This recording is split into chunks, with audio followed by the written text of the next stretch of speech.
Welcome to Reread, where I'm rereading through the expanded universe in chronological order. Folks, I got 3 short stories to talk to you about. The first one is called The Two-Edged Sword on Star Wars Insider 85. This is written by Karen Travis. I totally forgot about this and had to, push my way through it. It wasn't that good. The Qus clones. It's basically stormtroopers with lightsabers, red lightsabers. Ooh, aren't they so cool? They have lots of pictures with them and everything. The pictures are more memorable than the story. The first picture is one of the clones fighting Vader. They're sparring, but he's got a red lightsaber. Stormtrooper with a lightsaber. What's going on? He's fighting Vader. And then if you look at the next page, it's Vader with his lightsaber drawn and a bunch of stormtroopers with their lightsabers drawn. Yeah, it's like the best fan fiction you'll ever see, and it felt like fan fiction the whole time because they have to fight. What do they have to fight? Dark Jedi, because Dark Jedi are cool too. And so they have a picture of a Dark Jedi, with a red lightsaber. Of course, everyone has a red lightsaber attacking Vader.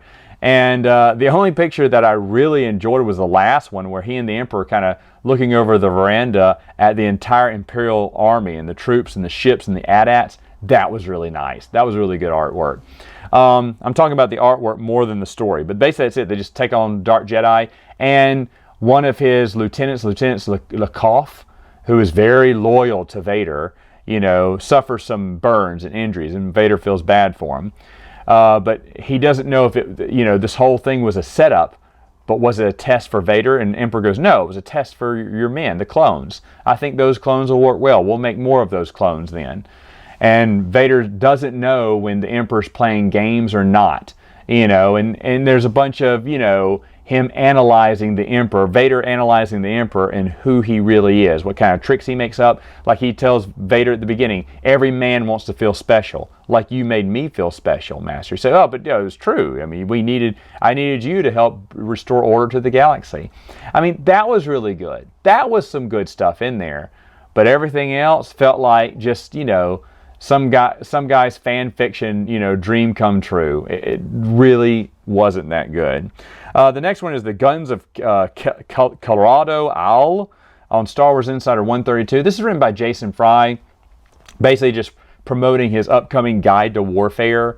It's just a random pilot called Shay and his group, and they go on a mission. They're on a planet where there's still a separatist stronghold. So there's some separatist holdouts after the Empire's taken over, and they're going to go ahead and take out. I can't remember the base or whatever. He gets a call from Tarkin after it's all done, going, "Good job." The honor. He said, "Yeah, I'm honored, sir." And Moff Tarkin goes, "The honor is all mine." Because they finally got the big win, and it's just about the pilots chatting back and forth. It's got some, it has a little help box in there that tells you the definitions of all the slang that he's using. And Jason Fry is excellent. It was just to promote the, guide to warfare, which sadly, when I first read it, I was like, okay, and I wasn't interested in Guide to Warfare. I read it way later, like after Disney had bought Star Wars, is when I think I'd bought Guide to Warfare, or shortly before it. And boy, Guide to Warfare is excellent. And so, even though the story here is okay, it's just fine, I like it even more because I just really love Jason Fry. I think he's awesome. All right, and the last one I want to talk about is Dark Vendetta from Star Wars Galaxy 8. This one is, I believe, not chronologically, but publication-wise, the first appearance of High Inquisitor Tremaine.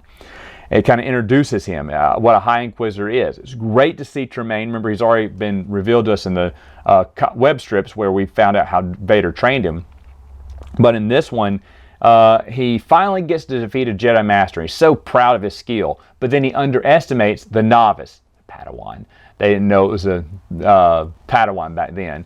But he takes out Tremaine's, some of his eye. He has to get that cybernetic implant, which we know Tremaine by. He tells Vader, he apologized to Vader. He underestimated what was the situation. And Vader's a little disappointed. He's like, but I am in forgiving mood. Yeah, see, in this version, Vader doesn't laugh. He didn't chuckle and go, oh, Tremaine, you look so funny with your cybernetic eye. Oh. He doesn't laugh. He's a little bit sarcastic, but he says, yes, thankfully for you, I am in a forgiving mood. Now, that sounds like Vader. That sounds like it's good stuff. And that one is good. That one's good. It's very short. That one is very short. So is the Guns of Kelrodo-al. Those are just very short, just a couple of pages long. Wouldn't you know, Karen Travis was the longest one.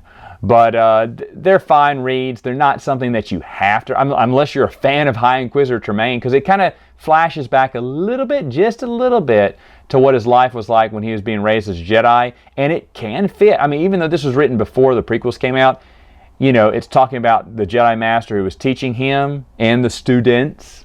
You know, could have been at the temple. I think he was 15 years old, but he could have been sitting at the temple listening to the teacher teach, told him an important lesson back then that he kind of recalls as he's unconscious, I guess. But either way, it was fine. All right, folks, that's it for short stories. Now, let's get on to, well, I'll tell you next time